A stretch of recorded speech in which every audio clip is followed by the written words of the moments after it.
Peace. I'm Jamal Robinson with 720astrology.com. So, in this conversation, I want to talk about the drama around famous comedian Katt Williams. And it has taken the internet by storm. His interview with retired NFL football player Shannon Sharpe. And the last time I looked at the data on his, I guess, podcast, that video of his interview with Katt Williams is approaching 20 million views. And the video was posted, I think, on January 3rd. 20 million views. So I'm going to take advantage of it, not for the sake of talking about the controversy, like pretty much 99% of the internet, but I think this is a great opportunity to learn about astrology. Astrology is best learned through observance because whenever this science was first brought into the three-dimensional realm, I would imagine there were no books for the first astrologers to consult because they were the book, meaning uh, they had to sit and observe the heavens and then observe the activities here on earth in order to develop theories around how the movements of the heavenly bodies were synchronistic with activities here on earth. And while we have all types of technology at our disposal, which is beautiful, um, we still should be mindful of the rudimentary ways of learning, continuing to learn and expand knowledge in this science slash art that we call astrology, and it is observance. And so I'm going to use this Katt Williams situation as a vehicle to observe astrological phenomena at work and see if we can make sense of it.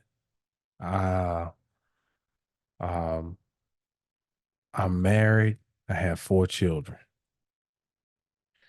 So I have in my immediate vicinity, I got 5 people I can study, and 6 when you include myself.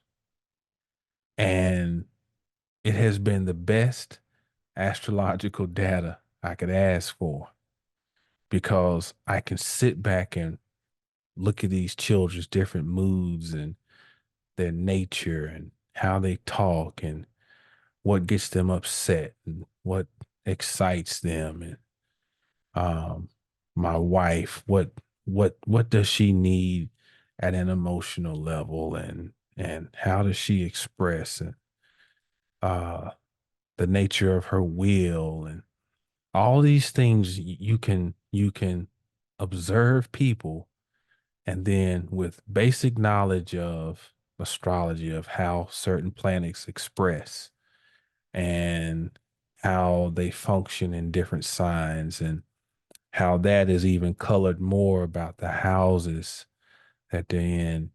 You have this back and forth that you can do between the so-called book knowledge and real life application. And that's how you learn astrology. You observe real life and apply it to the technical jargon, if you will. And that's what we're looking to do with the Katt Williams situation. Um, one, we got several approaches to this. One is, oh, let me say this first.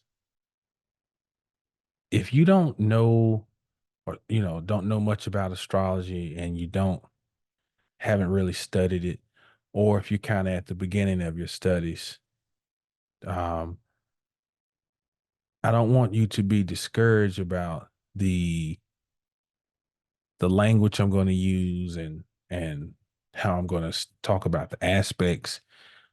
What this is a learning opportunity. Okay. Everything I say, you can go and learn more about it and expand your knowledge and come back, and then it'll make more sense. On the same token, for those who are more seasoned in astrology, this will be a great way to further your thought process, and to, you know, you allow you to give your shape your perspective. Some people may not even know who Katt Williams is, so you can Google him. Katt Williams, he's a well-known comedian. Um, so with that said, my approach here is, the first thing I want to do is look at the transits that were happening when this video was released. It was released on Shannon Sharpe's channel on January 3rd. And so I cast a transit chart for January 3rd. Now I hope this is gonna expand. Right now it's not expanding for some reason. So what I'll do is I'll pull up a transit chart. This will not be Katt Williams' chart. It'll just be transit chart. I'll show you briefly, and then we'll go over to his chart, and I'm going to apply the transits to his chart. So, without further ado,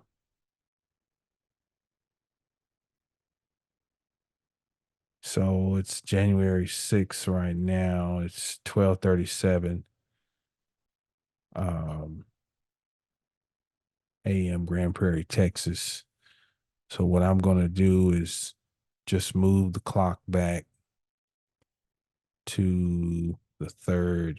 I don't know the exact time that the video was released, which is why I'm not going to really look at the moon much, but we will look at where the planets were, the other planets. So was it on the 3rd or the 4th? Okay. On the 3rd, the sun was at 12 degrees of Capricorn. We're going to move this forward a little bit, just by a few hours. Let's just move this forward to, let's put it at 12 noon.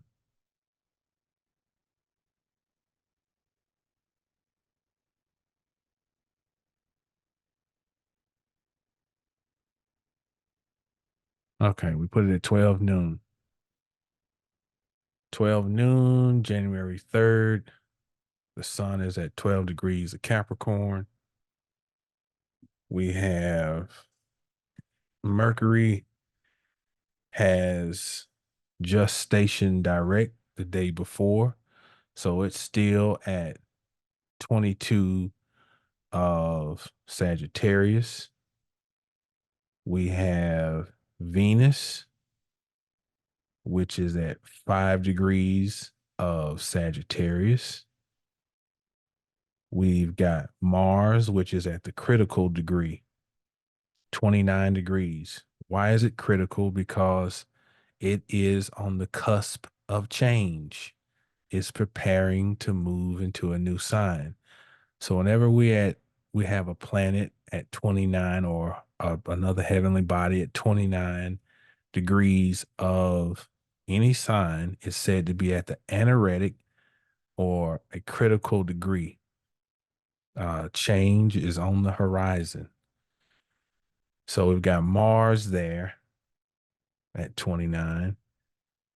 Then we have Jupiter at, where's Jupiter? Jupiter's down here at 5 degrees of Taurus. It's still picking up steam because it only moved direct at the end of December.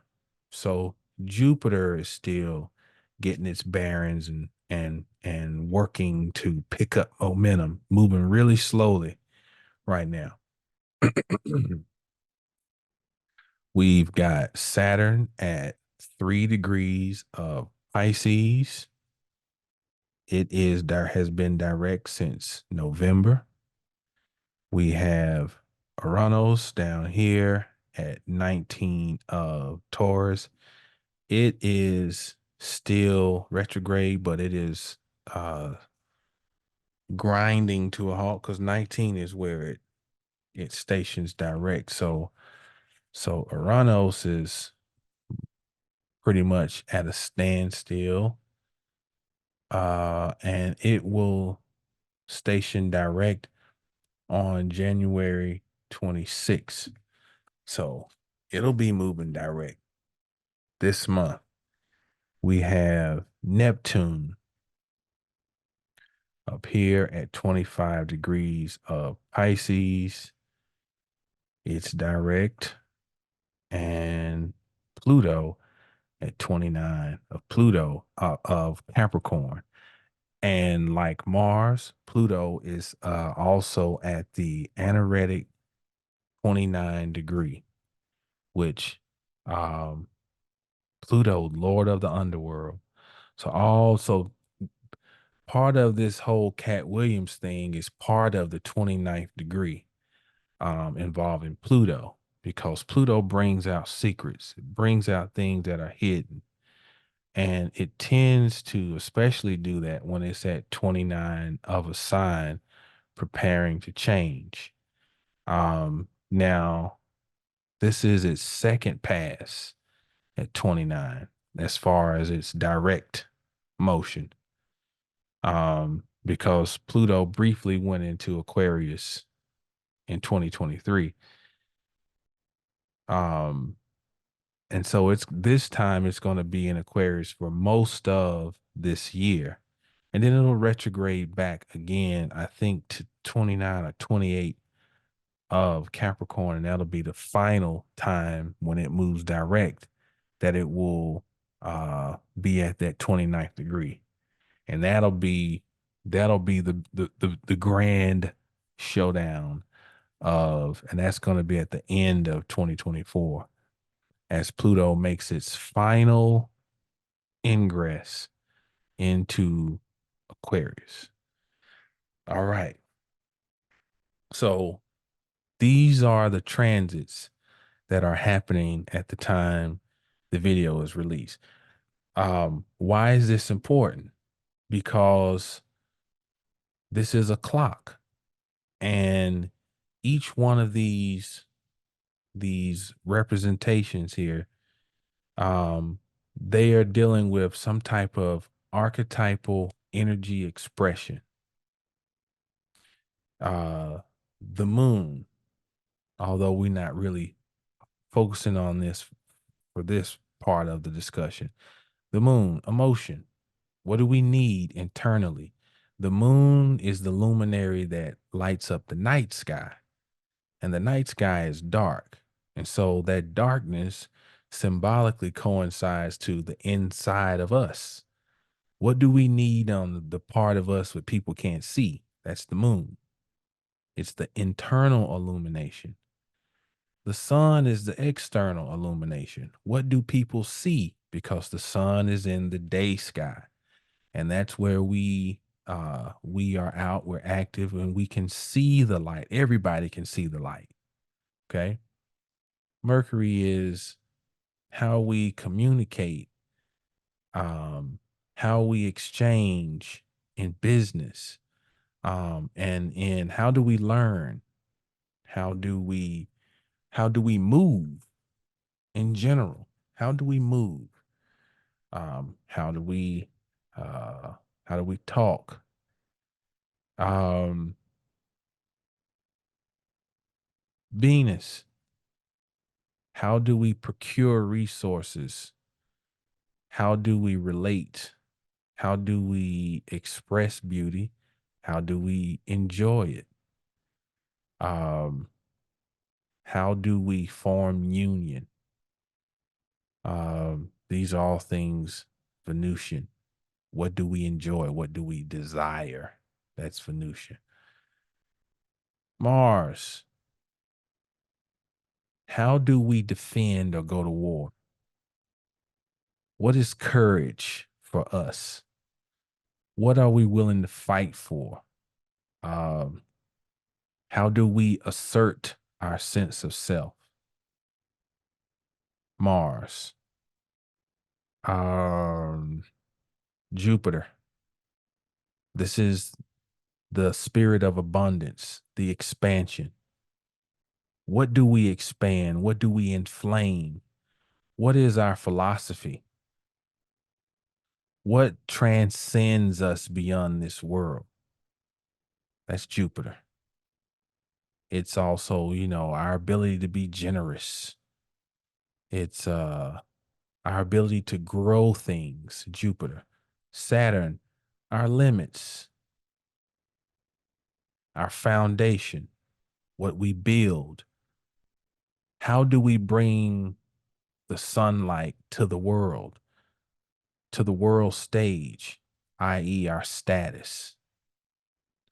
Um, what do we fear?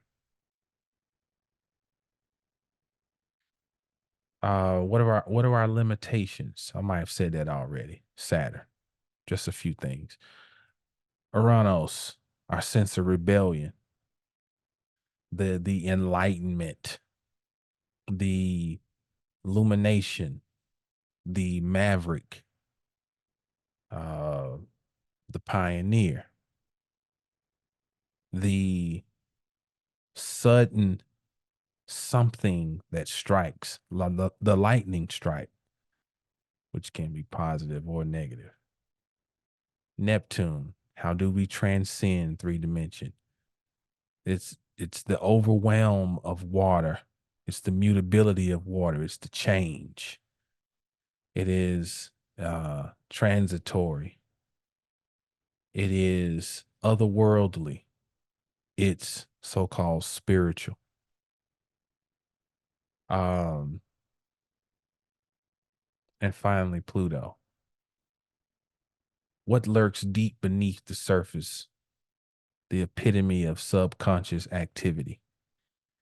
The the faculties in us that drive us towards obsession. The the the sense of power, an unstoppable force. The destructive nature that creates pain for the purpose of bringing truth. Okay, so that's a brief overview of the 10 planets. All right. So I found Katt Williams data, his birth data online, and I can't remember the source. But I don't know if I still got it saved in my phone, but uh the here it is. I want to give it. It's astrotheme.com. Astrotheme.com. And they've got his birth time listed as 5:28 a.m.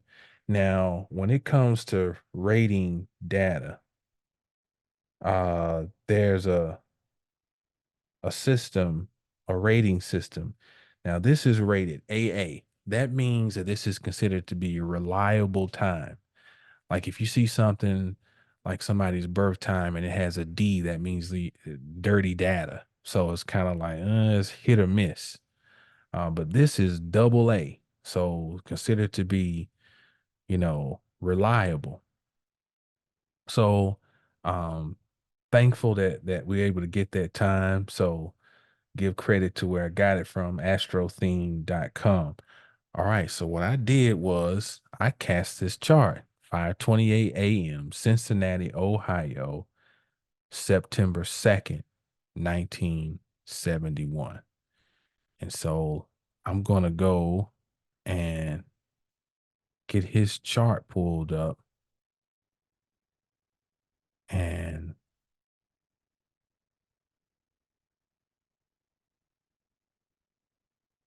there it is.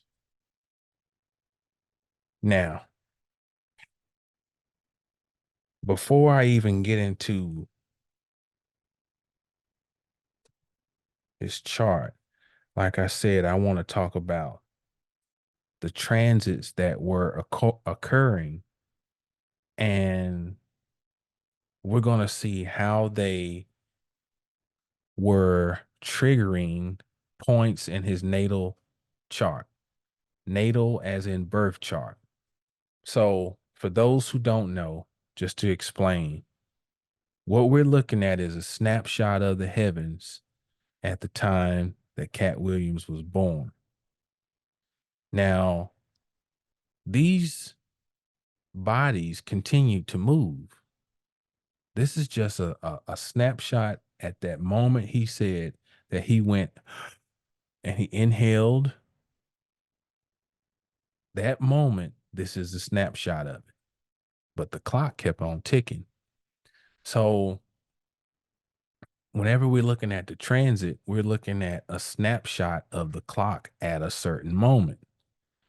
So whatever was going on in the sky on January 3rd forms aspects or angles or lines of communication with the positions of these planets and points at his birth.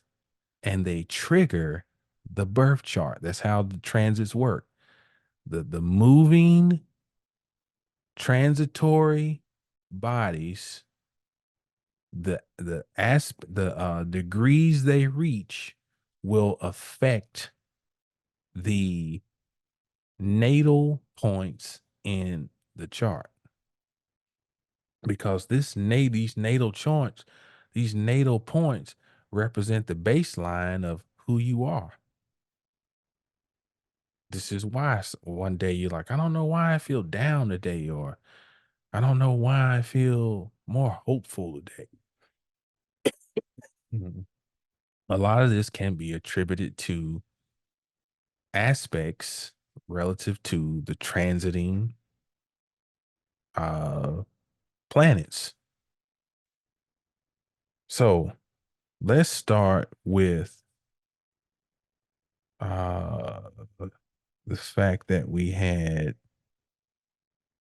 the sun at 13. I don't know. Did I find let's see, did the sun at 13, was it forming any notable aspect? Or the sun was at 12 degrees of Capricorn on the 3rd.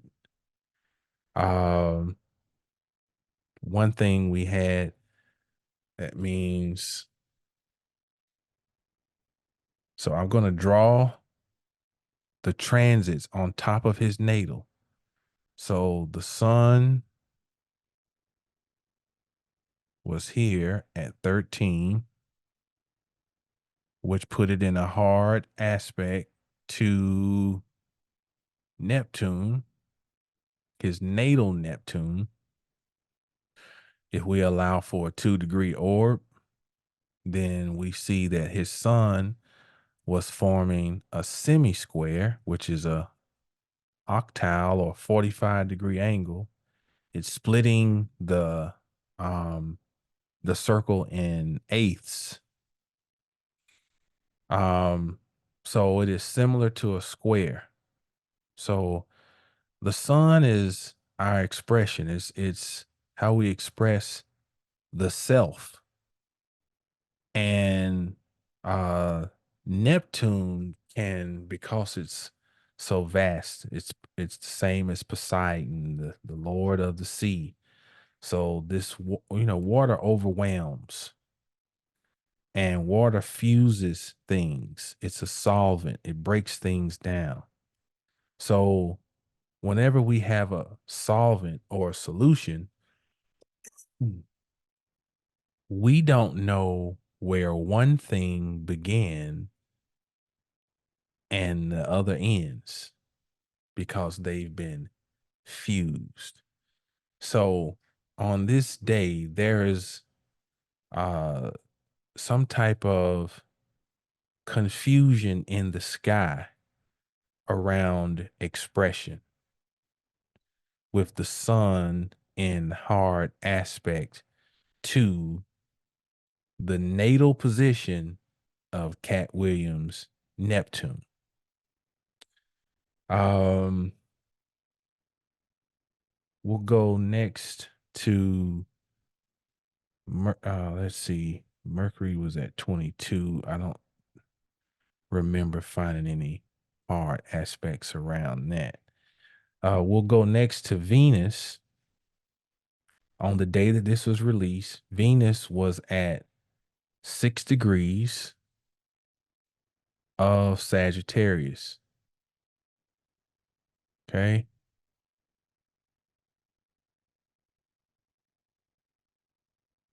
Now my pen wants to act up. So that means it was conjunct Neptune. So there's that Neptunian um flare again, or flavor. And I want to explain how to even delineate this. Venus, we talked about, deals with resources. Um, what's beautiful, what's enjoyed, what is security for us. It's also relationship dynamics infused into Venus. Okay. So that can create some type of confusion in matters involving Venusian things.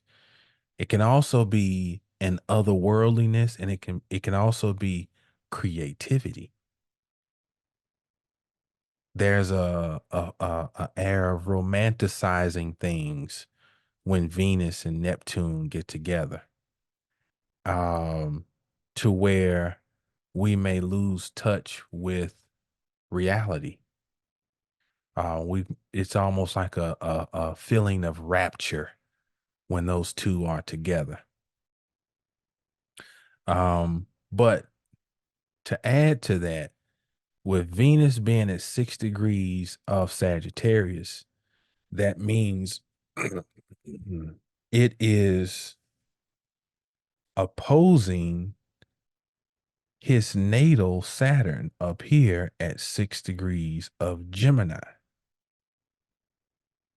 Now, if we go by house rulership and we deal with the fact that Venus rules his third whole sign house and rules his 10th house, because Venus rules Libra and Taurus, then thinking, communication, um,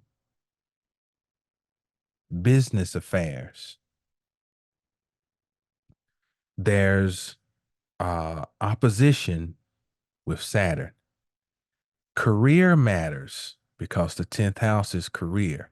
Status, status. There's opposition with Saturn. Now, what does Saturn represent? For one, Saturn can represent authority figures. Saturn can represent government. Saturn can represent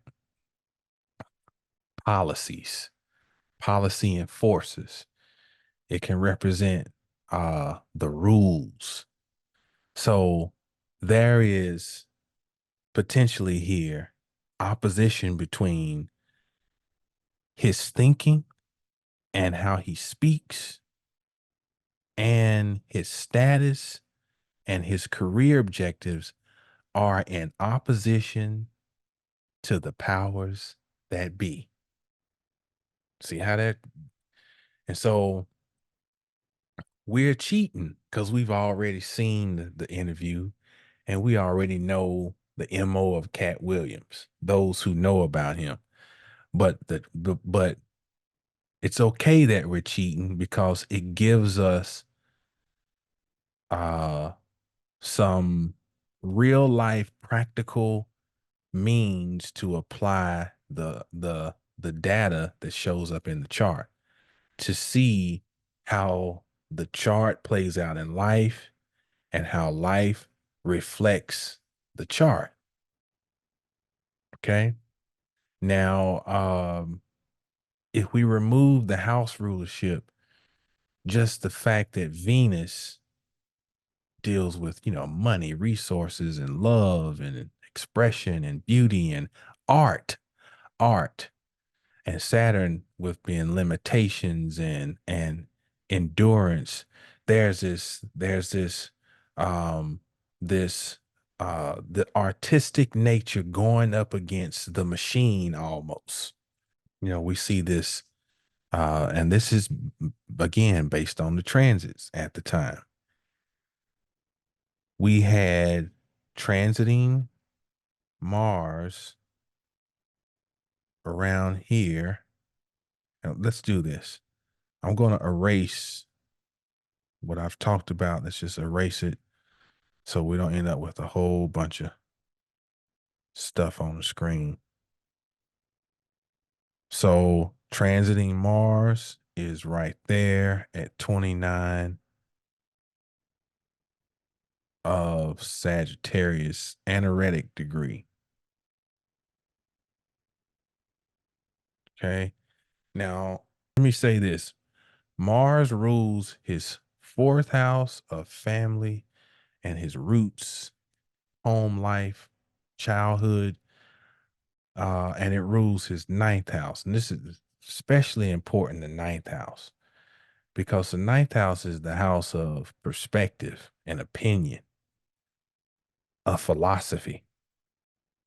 And the ruler of the ninth house is in a square to his natal Pluto, which is at 28 of Virgo. Pluto and Mars are both malefics. And so when those two square off, then it's basically a spirit of war. It's a strong fighting spirit. It's where uh things can get dirty.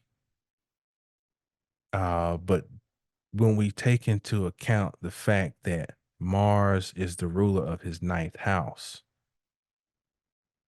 then we see a war then between his philosophy and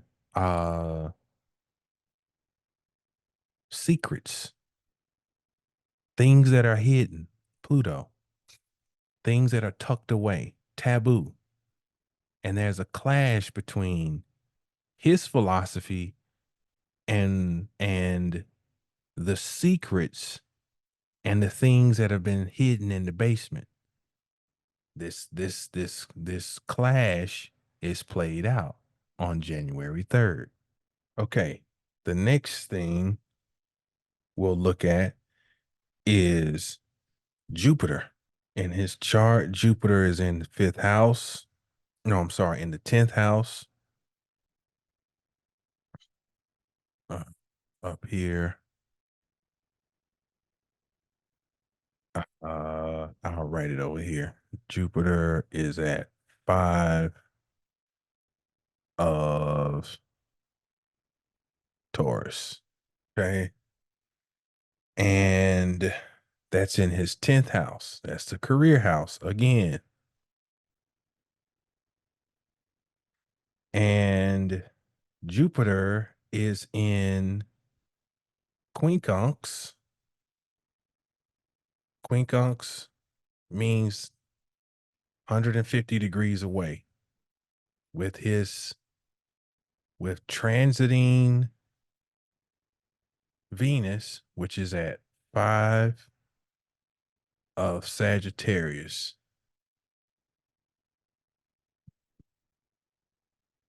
Now, what's interesting about this, one, a quincunx can bring out some type of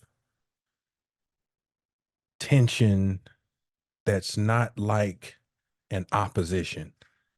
Opposition is a tension, but it's a tension based on the fact that 2 points see eye to eye and they know why they don't like each other. I stand for this and you stand for that. And we clash. But because we see eye to eye, we also have the ability to complement each other because we occupy uh generally, technically with the opposition, we occupy complementary signs like Leo and Aquarius. They complement each other, fire and air. Um, Scorpio and Taurus, that's water and earth. They complement each other. And we have a quincunx, 150 degrees. Generally speaking, they're going to be in uh, elements that don't bond. They don't mesh well. Earth does not necessarily mesh well with fire. Okay.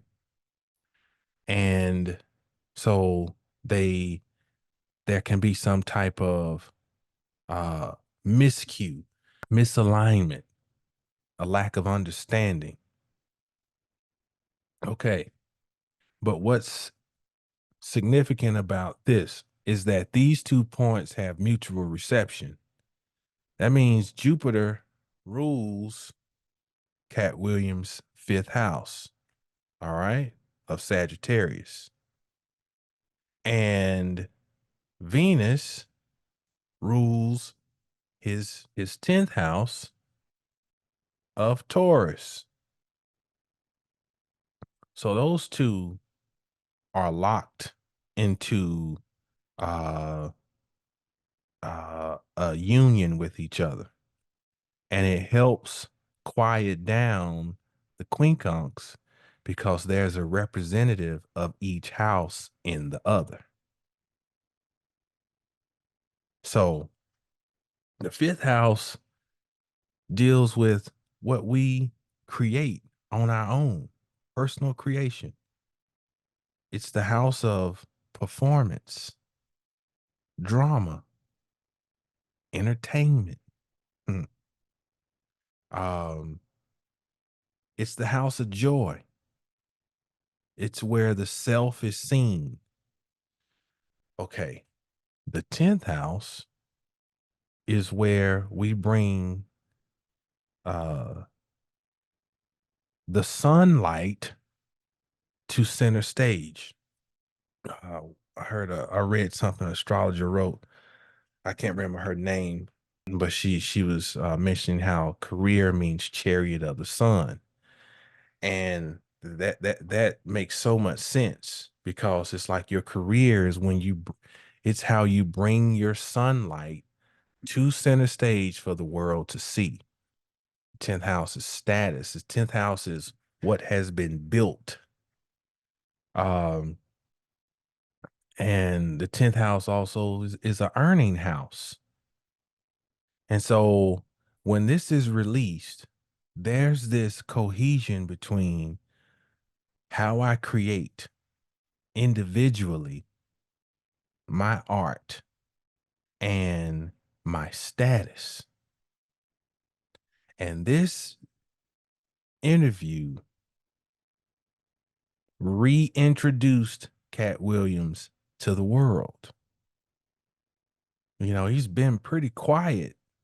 You know, he hasn't, you know, he had that span where he had all these run-ins with the police, and every other day he's on the, you know, somewhere on the internet, and he's, you know, some type of drama. Then for, I don't know, for the past 3 years or so, he's been quiet. And it's almost like he's been reintroduced to center stage with this interview, which is why my approach was not to get on here and talk about the actual controversy and like, and yeah, I'm riding with Cat or I'm riding with, no, because let us not forget that he's a celebrity.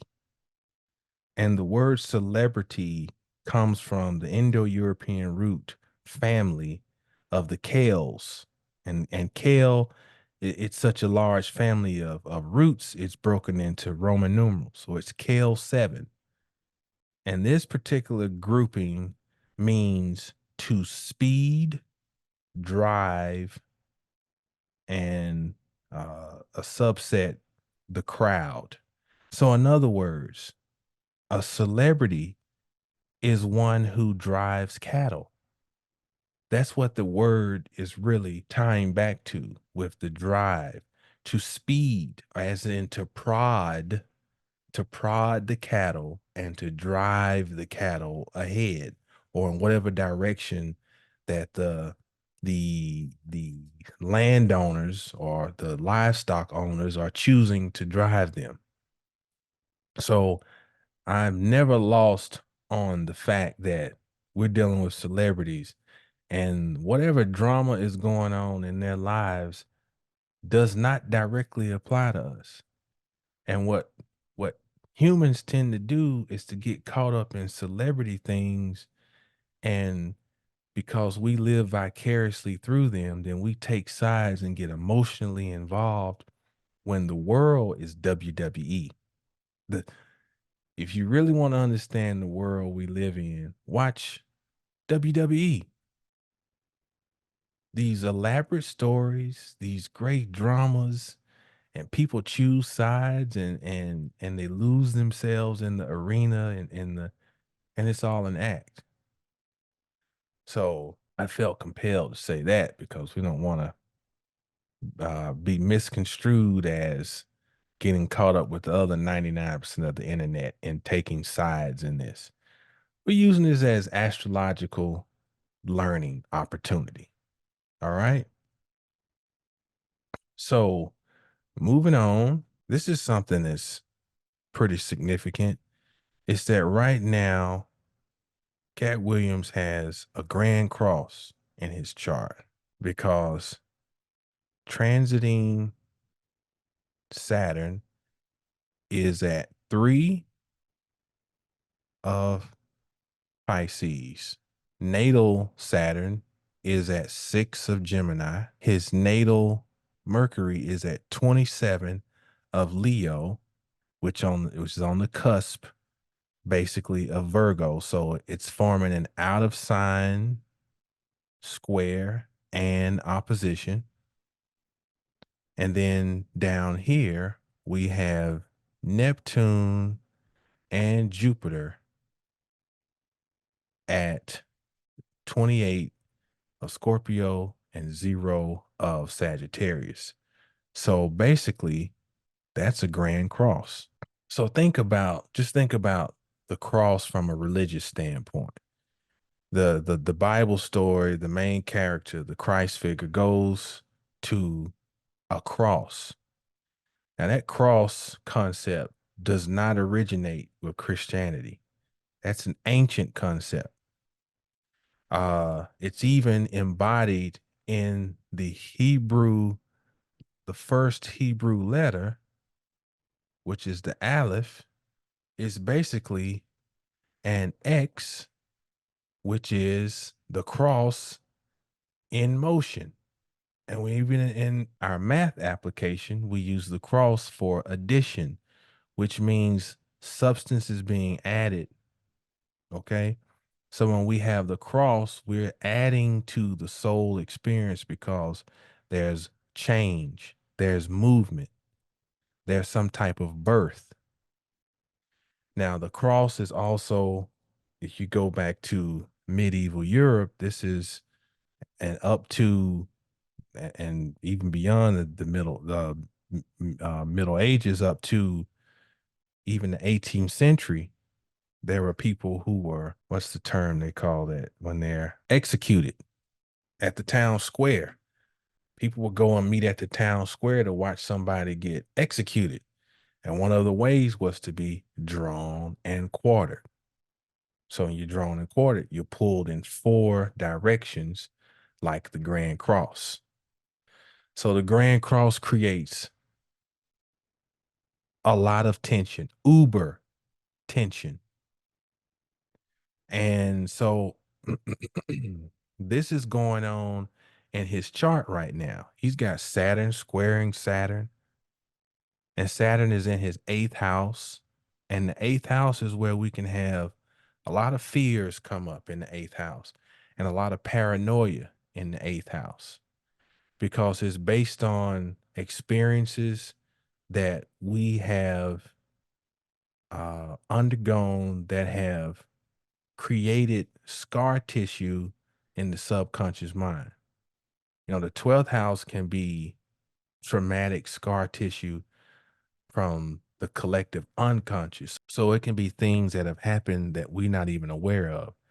Eighth house is more so things that we have remembrance of, but we may not know how they're actually affecting us. And so this grand cross is being activated by transiting Saturn right now.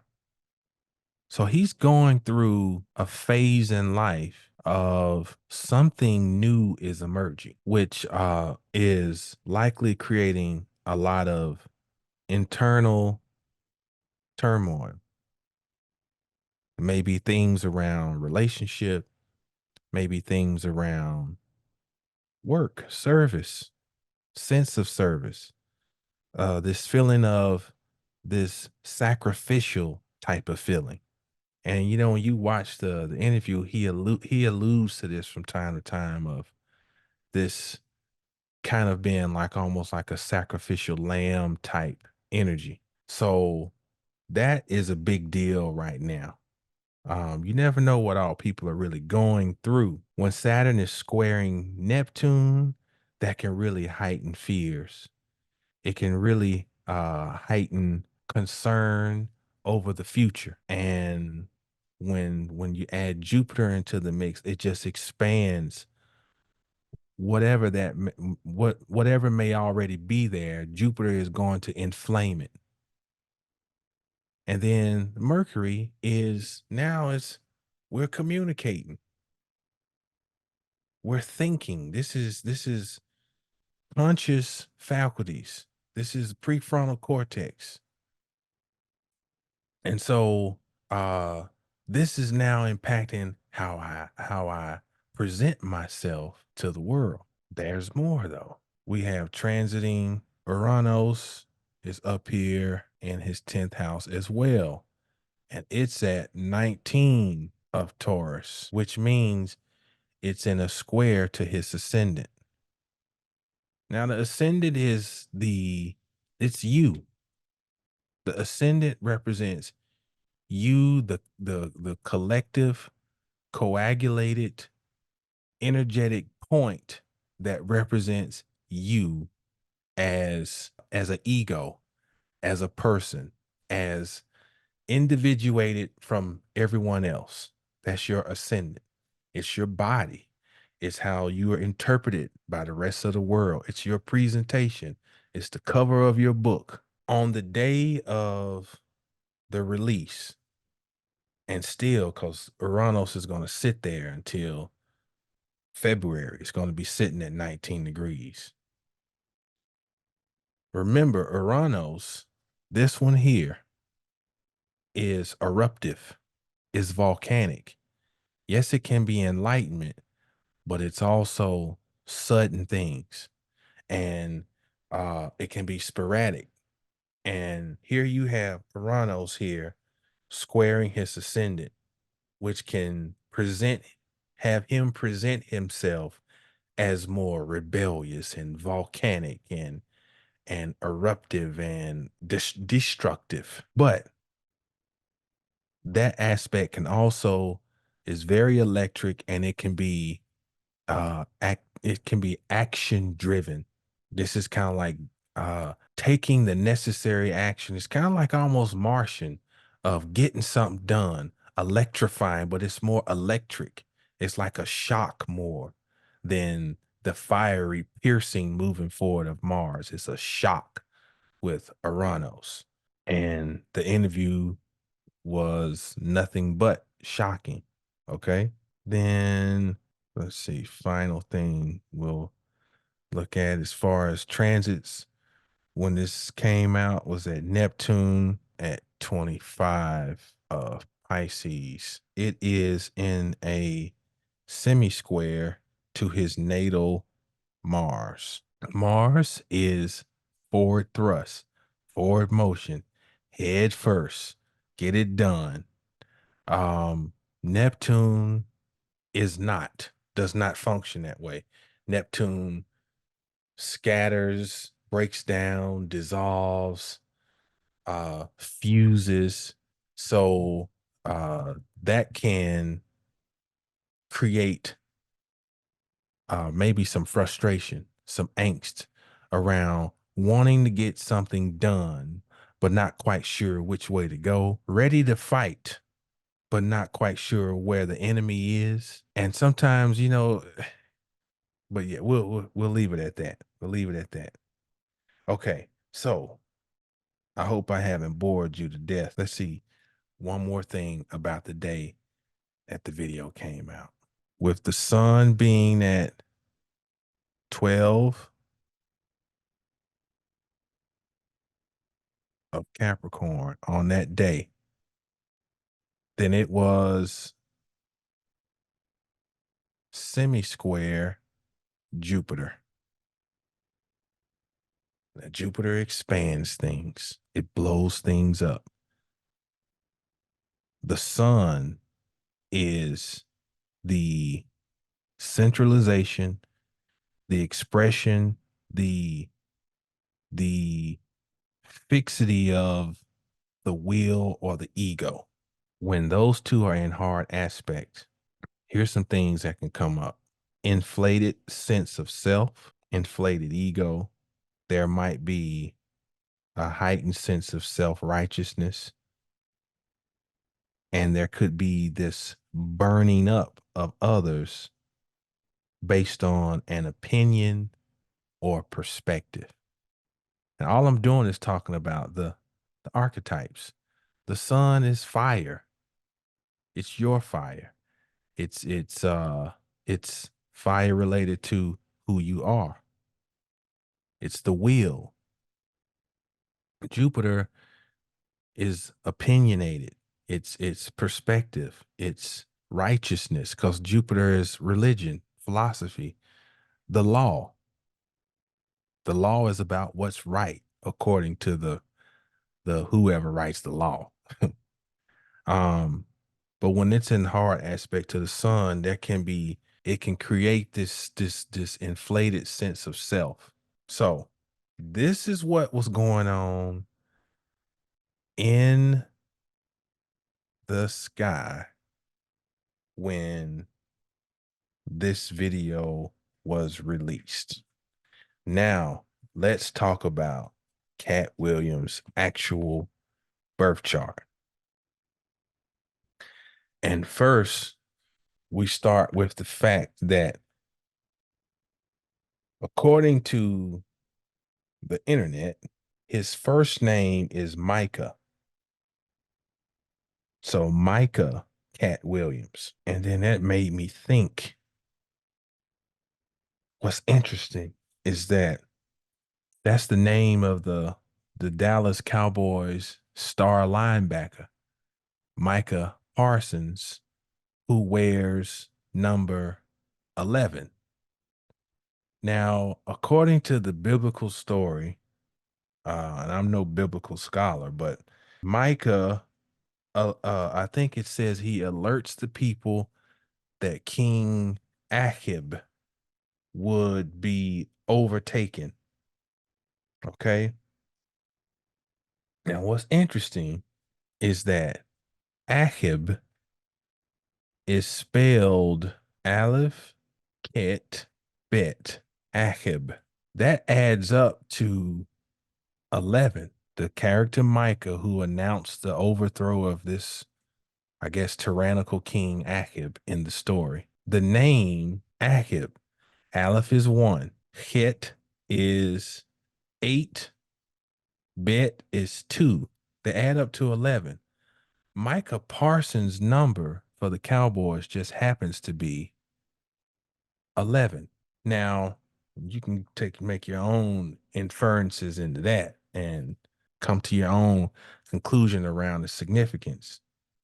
But the story does say that a king is to be overthrown. Now, Micah in Hebrew means who is like God. And his name, I won't write it out, but the name adds up to 81. I didn't get a chance to get my Kabbalistic, my gematria book out to look at 81. But Micah is the first name. He who is like God. And Micah's a character that announces that a king is being overthrown. It's funny though, and we could go on and on about that because at one layer, I think this is part of a distraction because there's something greater going on surrounding the idea of uh something being overthrown, but it's on a greater, grander scale. But if we take just the microcosmic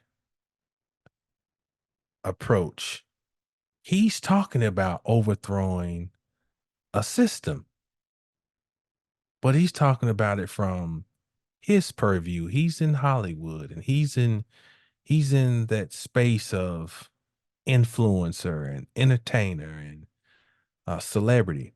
And he's talking about gatekeepers and policy enforcers within that realm.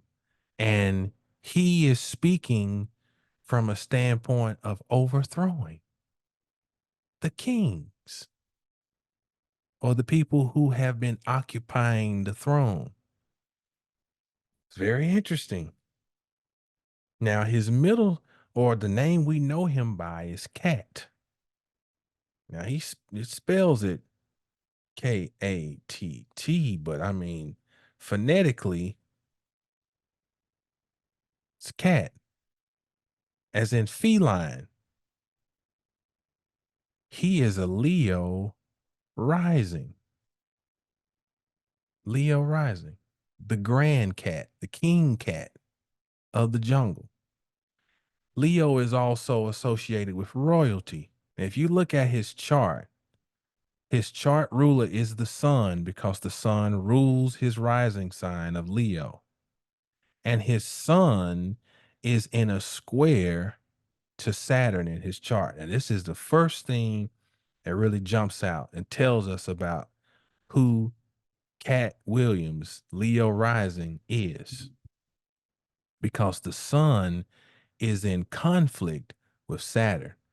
Now, the late astrologer Isabel Hickey, in her book, Astrology of Cosmic Science, I think is the name, she says Saturn rules by force, Leo rules by right. Now, whether his agenda is being fueled by something else that is putting the battery in his back to where he comes out and airs out his grievances at whatever time. His chart suggests that there's something in his nature about going against the controlling factors and forces because he has his sun square Saturn. Saturn represents government. Saturn represents policy enforcement. Saturn represents the rules. Saturn represents limitation. Saturn represents taxation, all the things about control. His sun, which represents his being, represents him as a complete seed that contains all the data that will unfold. It is contentious with Saturn. Now, adding to that is the fact that his sun sign, he's a Virgo. So when I say sun, I'm talking about his sun sign and his sun placement in Virgo. His sun is conjunct Venus, and they both are in what's called a Yud or finger of God with Chiron and Mars. This is Chiron, the green one, and that's Mars. Now, Chiron is the wounded healer. So wherever it shows up, we don't give it rulership, but we deal with it based on the sign it's in and aspects it's forming. So it's in the sign of Aries, and Aries deals with our identity. So I'm part of the same generation that has Chiron and Aries, has a long transit in Aries. So he's already he's coming up on his Chiron. No, he's already had his Chiron return. Yeah, he just moved past his recently. Mine is at 27 of Aries, so I've got a little ways to go, couple years or so. So the Chiron return is when the wound bubbles up and it is pushing us to heal. Our generation, first of all, we're called Generation X, which already suggests a lack of identity. X as an unknown. And so then we're born with Chiron in Aries, which would suggest a wound around trying to figure out who am I. Now, the ruler Chiron is received, or its dispositor is Mars, because Mars rules the sign that Chiron is in. And Chiron is in Aries.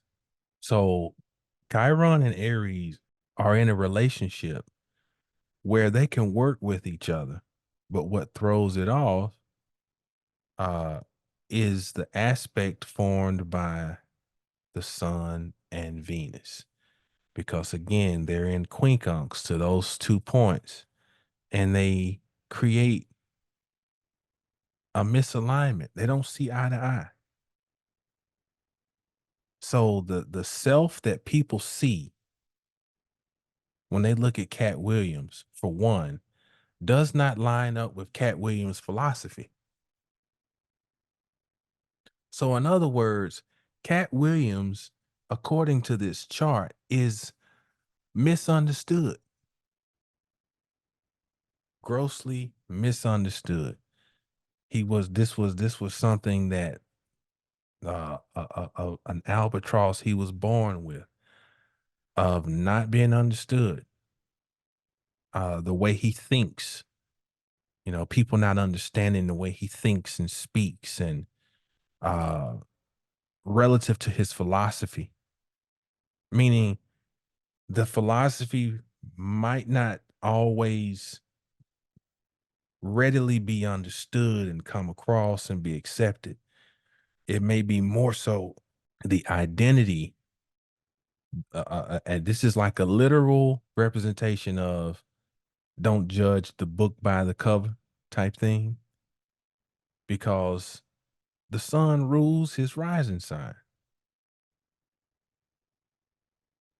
And so there might also be this thing here of contradiction to where the way he presents himself may contradict the philosophy that he espouses at times. So as you know, you got this, it's complicated, it's complex. He's a complex person. Uh this aspect too with the sun and this yod can create restlessness, a misalignment between the image the world sees and the philosophy that drives the actions. I touched on that. This can cause bouts of rage as there's a disconnect in the ego consciousness and expression. See, the ego consciousness is the sun because now I'm really aware of who I am. The sun is where the ego has settled in. You know, it has kind of crystallized. The Mars is the initial emergence of the ego, of the seed. And so those two normally they harmonize with each other. But when they're in a position like this, there's somewhat of a like of a split. That can be a split kind of in the way I see myself and the way I present myself. It can be a split in the actions I take relative to my actual being, my I amness. There might be something where they're misconstrued. They don't line up. Then we add in the fact that his ascendant at 18 degrees of Leo, his ascendant at 18 of Leo is 40 degrees away from Pluto. That's called a novale. It's where the circle has been split into ninths, 40 degree. 40 is always a very mystical number. In Hebrew, 40 is the numeric value assigned to the letter Mem. And Mem is the equivalent of our M. Okay. And Mem is water. And why is water so important? Because water is necessary to conduct birth. And so when we look in biblical stories, we see a flood for 40 days. Uh, we see people in a wilderness for 40 years or fasting for 40 days and Islam, the 40 days of mourning after for the widow, 40 days of Ramadan. 40 is I think 40 Ramadan. I may be wrong on that. But either way, 40 is also the number of typical weeks of gestation of a baby. So 40 is a period of development. It takes 40 days for a season to initiate and for it to crystallize. For example, we have the vernal equinox, and then 40 days later, we'll have the actual recognition of spring in the season of Taurus because it takes 40 days for the season to actually crystallize and for the earth's temperature to adjust to actually reflect the season that we're in. It takes 40 days from the initiation of the season. So when we find the novale in the chart, we can apply that symbolic understanding to the aspect.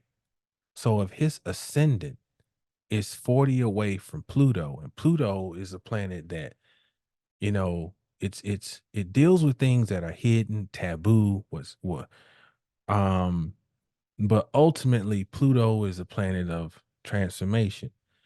From a biblical standpoint, it is the same as the Christ figure going into a tomb and reemerging with the so-called resurrection.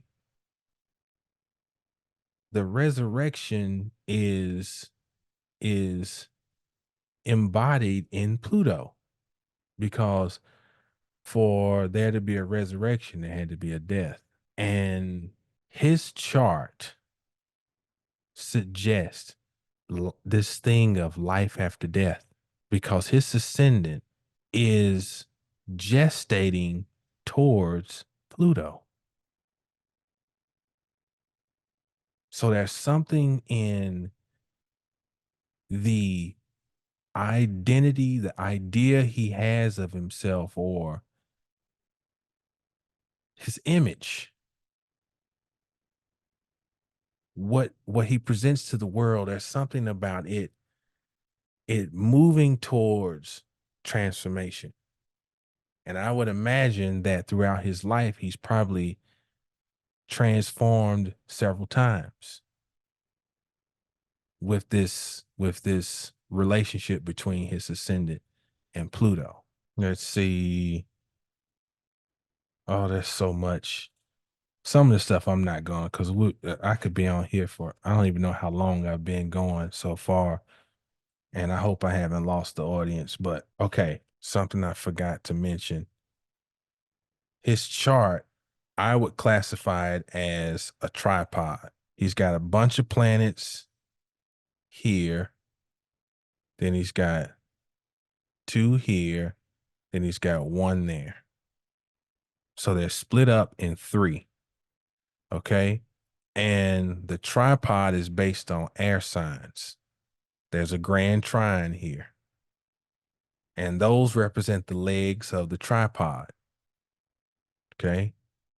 Saturn, Mars specifically, and Uranus.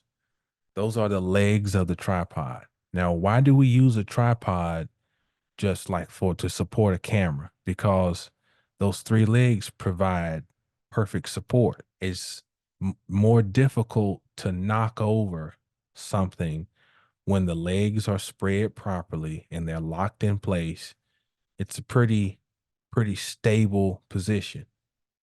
Well, when a person's planetary pattern layout is that of a tripod, then that's how they can be in life. It's really hard to knock over Katt Williams. It's hard to knock him down. You can hit him with a lot of force, but it takes a lot to really knock him down. And like a cat with this tripod, he has a tendency to land on his feet. And another thing about a tripod is they tend to possess a level of genius.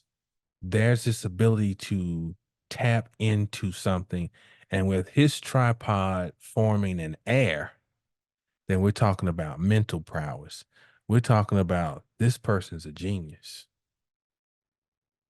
Troubled, but a genius. Make no bones about it. Okay, we're gonna go on. I was gonna talk about, well, I gotta talk. Well, let's see. Let's go to the moon. Let's go to the moon. So the moon is the ruler of his 12th house. So it's super important. Because the 12th house is the place of the collective unconscious. So this can kind of give uh a window into maybe how relationship was between his mother and father, even before he was born, early childhood, what was the home like? What were some of the things his mother might have been dealing with? What was his relationship with his mother?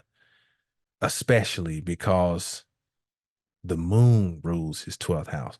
And just to give credit, this perspective I'm presenting comes from her name is a well-known astrologer and author, prolific author.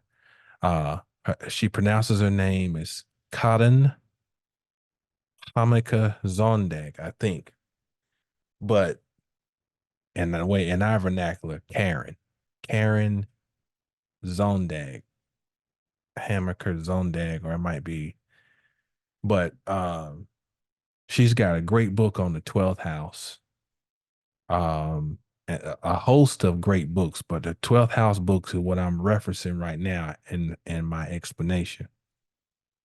Um, so the 12th house ruler is the moon, and the moon is dealing with our emotional needs. Okay. So we're going to walk through this. His 12th house ruler is the moon, and it's over here at 1 degree of Aquarius. So the moon physiologically is associated with the female breasts and the male chest, but the breasts are what we'll focus on. The breasts and the stomach, because the moon physiologically is talking about how we feed and how we receive sustenance. So, in other words, our emotional needs and how we express based on our emotional our internal fortitude or the state of our emotions. So we want to analyze the moon as the ruler of the 12th house, but also the fact that it's in Aquarius. So we're going to go by its sign placement first. The moon in Aquarius, uh, let's see, what did I write? The moon in Aquarius, a need for community, but also individuality, for freedom, yet a form of social living. And I got that term from the late great John Henry Clark, not socialism, which is an offshoot of communism, but social living where there's a degree of equanimity. And when you hear people talk about Katt Williams, they talk about him being a person who takes care of his people, that he's fair, that he's generous, very generous. And his little community, whatever it is, if you're in it, then he's going to help you win. But at the same time, he even stressed this in an interview about uh I'm going to help the comedian touring with me make $300,000 in that season, but he's not signed to me, like I don't own him. He still is an independent entity. That's Aquarian. That's his moon in Aquarius. You know, the moon in Aquarius can also be very moody. The moon in Aquarius can seem aloof, can seem. And I mean, I got 4 children. I got 2 of them with the moon in Aquarius. So I'm not speculating. And I've read for clients with moon in Aquarius. So I got a lot of data to support what I'm saying. His moon, though, which is the ruler of his 12th house, does not align with Mercury. It's an out of sign quincunx. Mercury at 27 Leo is in a quincunx to his moon. So now we're looking at the moon as a 12th house ruler, which is the collective unconscious. And it makes me wonder, if I were reading for him, I would ask him, does he know anything about what life was like for his mother while he was gestating, or early childhood? Or what was the emotional state of his father? Because there seems to be a issue here around being able to communicate how I feel.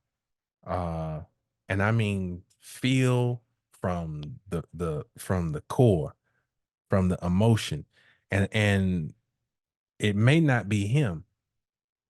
It may be, again, it may be the environment that he came up in, where maybe his mother couldn't really express how she felt. Maybe maybe his father was emotionally undeveloped. But the reason I'm putting it into this framework is because I'm looking at it from the standpoint of the moon ruling the 12th house and what the moon represents, the illumination of what's inside of us. This also may be where the emotions and the rational thinking don't line up because, Mercury is thinking mechanism. So different ways this could be impacting a person or impacting him. Now, his moon is sextile Jupiter and Neptune. And here's that generosity. This denotes generosity. So I wrote capable of great emotion, empathy, care, sensitivity, generosity, righteous drive, and confidence. So this is a complex human, Katt Williams. There's this empathy, this care and sensitivity and generosity, but at the same time, there may be difficulty in really being feeling comfortable to share how I really feel. Like there may be trust, maybe trust issues that make it hard to really feel vulnerable. The moon is trine Pluto, out of sign trine, because Pluto is on the cusp of moving into Libra, and his moon is in Aquarius, an air sign. So it's an out of sign trine. Uh so I wrote a natural inclination towards emotional depth. So he feels deeply. It's not like he doesn't feel. He's this is a very emotional creature.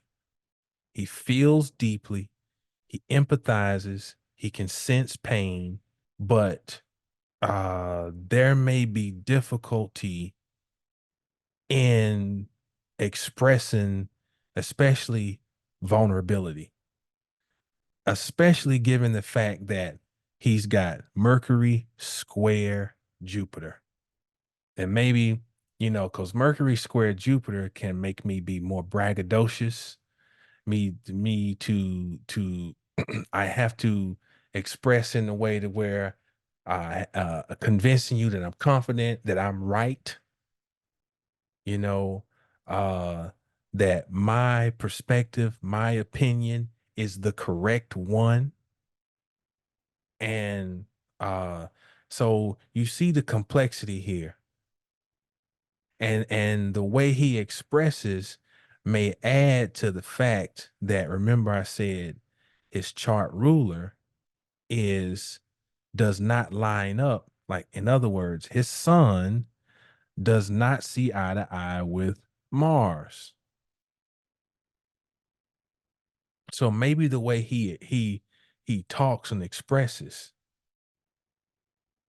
it um maybe contributes to the way he's seen, not actually supporting his real philosophy. In other words, maybe people don't really get to really feel the philosophy, the perspective. Maybe in certain situations it gets muddied by what people think is the image. And maybe the means of communication sometimes muddies that, because he's not going to communicate a whole bunch of vulnerability. This is He's a complex human. What else did I write? When you look at the layout of the chart as well, when you trace the houses, who they who they report to, meaning the dispositors. Dispositor mean who rules the house.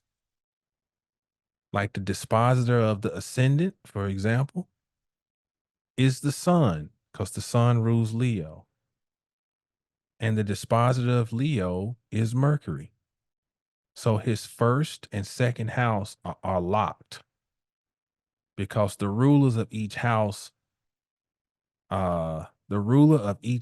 is in the other house. So his money is directly linked to his image and vice versa. And most of the houses in his chart, they terminate with the first house. So this is like a lot of his being is based on perception and the image I put out to the world is significant in this chart. We got 1, 2, 3, 4, 5, 6, 7, 8, 9, 10 of the 12 houses end up at the first house. So definitely leadership energy. Uh, and but let's go here though. Let's go here. Because why is Katt Williams great?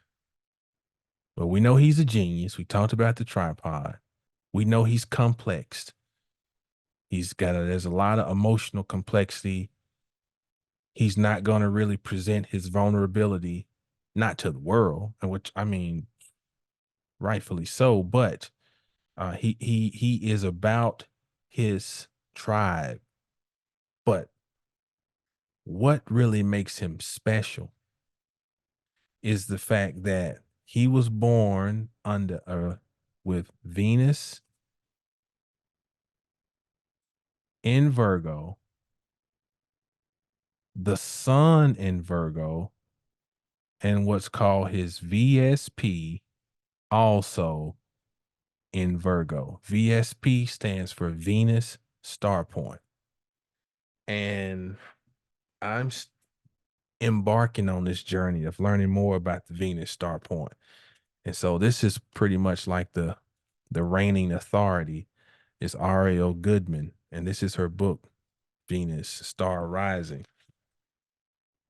Now, I'm just going to read what and I hope I mark this page about what she says about. So she says, when a Venus star point, what can I pick up? Many such individuals have made exceptional achievements in their various fields, and they can be seen as pure archetypes of the star sign, in that the combined energy of Venus and the sun has provided them with a powerfully focused laser beam of talent at their disposal. This, the triple crown of the Venus star, is when the sun, Venus, and Venus star are all interacting close together in the sky at a person's birth.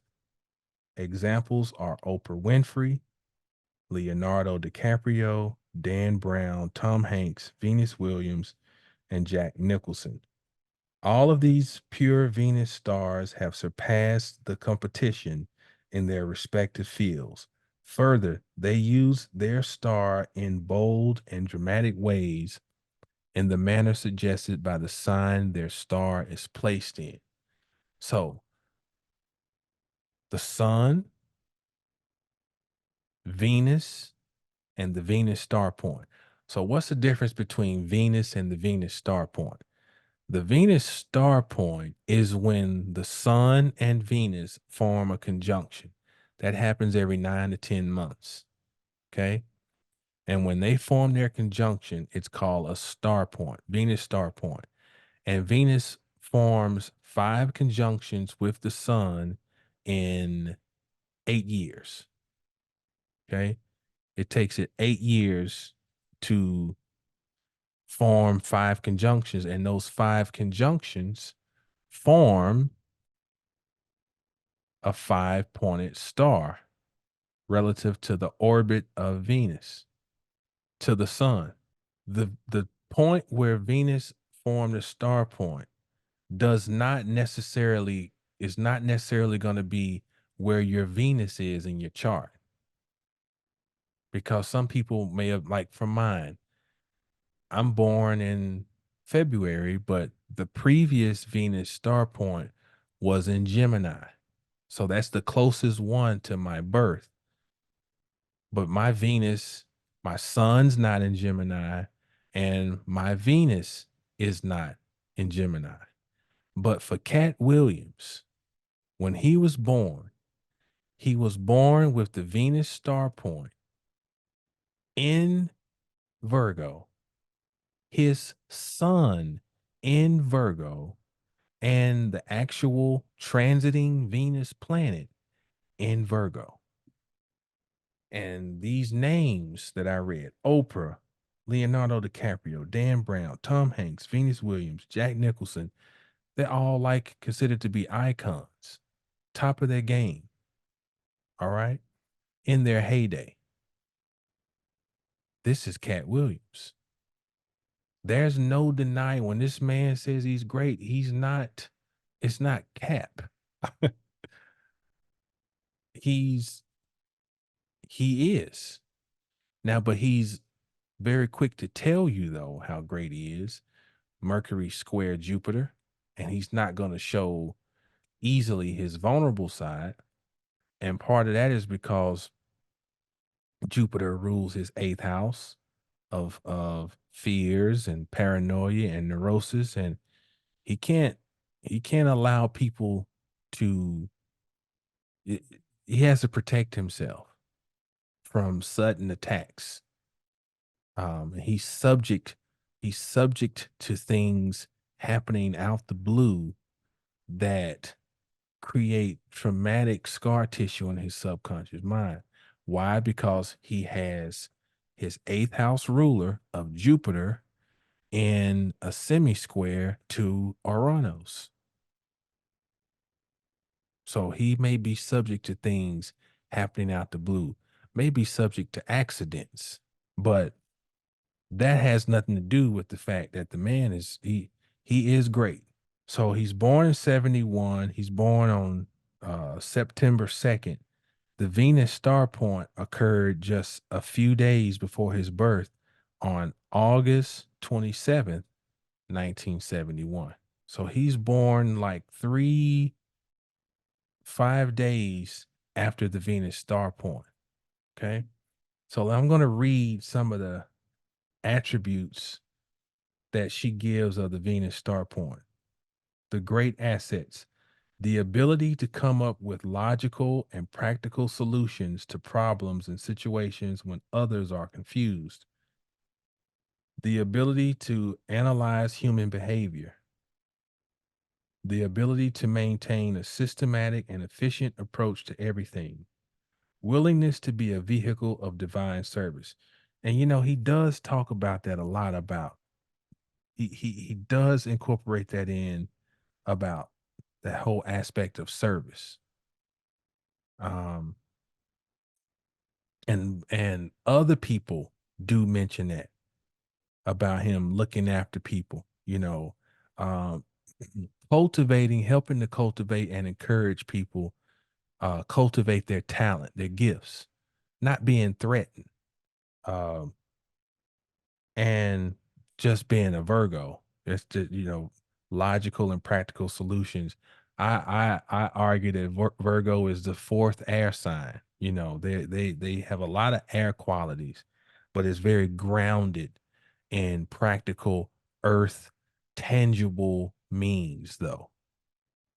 Now, she lists liabilities. The biggest obstacle to the center of your heart is a default program of analysis, judgment, and self judgment that runs on autopilot. You will always find something in the world that is imperfect and needs improving upon. She said the gifted Virgo VSP, which is Venus star point, has numerous bankable talents and skills. They also have an endless capacity to share their resourcefulness and service, sometimes without asking for nearly as much compensation as their skills are worth. Now, the fact that he has so much energy concentrated in Virgo, Virgo is ruled by Mercury. And Mercury is considered to be not just our thinking mechanisms and communication and all that learning, but Mercury is a trickster. Mercury is the court jester. So Mercury has a comedic nature. Now, through Venus connection to Ceres, it is said that Ceres, which is the goddess of grain, has a comedic nature, this ability to produce laughter. Now, as I mentioned earlier, his first and second houses are intertwined. So his genius is comedic genius and is written in his chart. Now, if I were reading this for a baby, I'm not going to sit here and lie and say, I would just readily say, I think this child's going to be a comedian. We're looking in hindsight, but I would confidently say is this child's going to possess some type of genius. And this child has an opportunity to gain prominence in the world. Now, that I would say, if I read this chart and not know what Katt Williams would become, or that what the Katt Williams that we already know about, in other words, I would recognize the tripod. I would recognize the Venus star point. I would recognize the other aspects, and you could see that the great potential, and also could see some of the troubles, potential troubles.